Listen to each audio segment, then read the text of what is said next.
بسم اللہ الرحمن الرحیم۔ مولانا آزاد نے انسانی زندگی پر فلسفہ، سائنس اور مذہب کا کیا اثر ہے، ایک پر اثر اور مختصر تحریر رقم کیا ہے جو کہ غبار خاطر سے ماخوذ ہے۔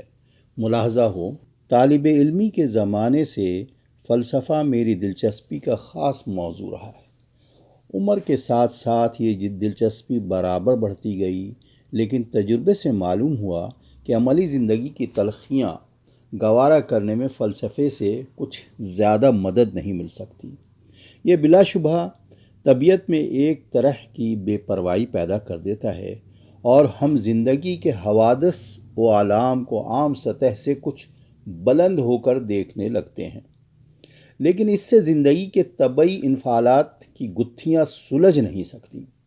یہ ہمیں ایک طرح کی تسکین ضرور دے دیتا ہے، لیکن اس کی تسکین سر تاثر سلبی تسکین ہوتی ہے۔ ایجابی تسکین سے اس کی جھولی ہمیشہ خالی رہتی ہے۔ یہ فقدان کا افسوس کم کر دے گا، لیکن حاصل کی کوئی امید نہیں دلائے گا۔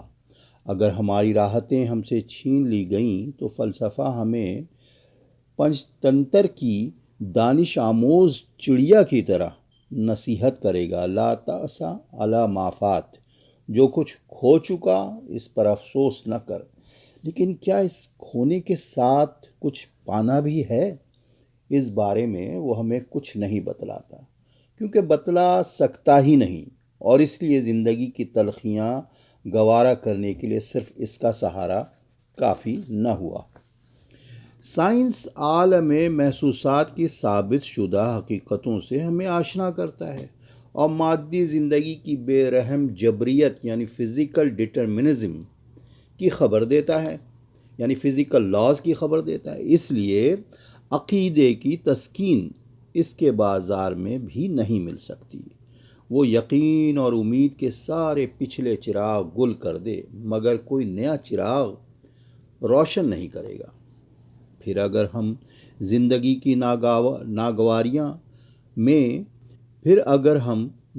کی ناگواریوں میں سہارے کے لیے نظر اٹھائیں تو کس طرف اٹھائیں؟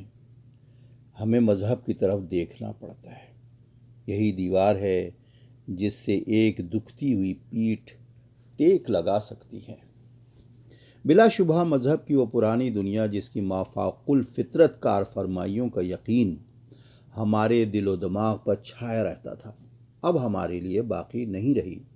اب مذہب بھی ہمارے سامنے آتا ہے تو عقلیت اور منطق کی ایک سادہ اور بے رنگ چادر اوڑھ کر آتا ہے، اور ہمارے دلوں سے زیادہ ہمارے دماغوں کو مخاطب کرنا چاہتا ہے۔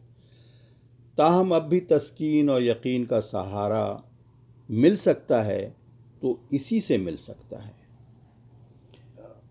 لہٰذا فلسفہ شک کا دروازہ کھول دے گا اور پھر اسے بند نہیں کر سکے گا۔ سائنس ثبوت دے دے گا مگر عقیدہ نہیں دے سکے گا، لیکن مذہب ہمیں عقیدہ دے دیتا ہے اگرچہ ثبوت نہیں دیتا۔ اور یہاں زندگی بسر کرنے کے لیے صرف ثابت شدہ حقیقتوں ہی کی ضرورت نہیں ہے، بلکہ عقیدے کی بھی ضرورت ہے۔ ہم صرف انہی باتوں پر قناعت نہیں کر لے سکتے جنہیں ثابت کر سکتے ہیں، اور اس لیے مان لیتے ہیں۔ ہمیں کچھ باتیں ایسی بھی چاہیے ہیں جنہیں ثابت نہیں کر سکتے لیکن مان لینا پڑتا ہے۔ شکریہ۔